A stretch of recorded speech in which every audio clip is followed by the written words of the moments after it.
Puspusan na ang isinasagawang disaster preparedness training ng Police Regional Office 5 bilang bahagi ng kanilang pinaigting na paghahanda sa posibilidad ng mga kalamidad. Ang report mula kay Patrol Woman, Vanessa Sol.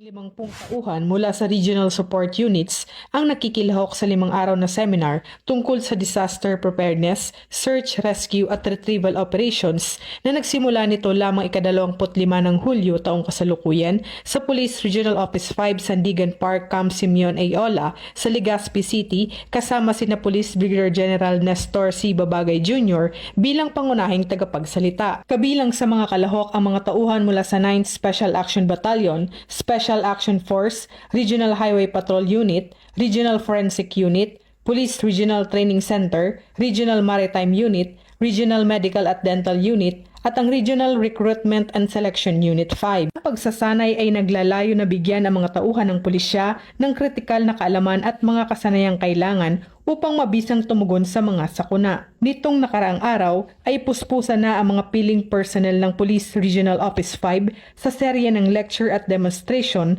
na nakatuon sa emergency medical action tulad ng basic life support, knot tying, high-angle rescue, basic fire techniques, at collapse structure search and rescue. Mula dito sa Legazpi City, Albay, ako ang inyong PNN correspondent, Patrol Woman Vanessa Sol, alagad ng batas, tagataguyod ng Balitang Pulis.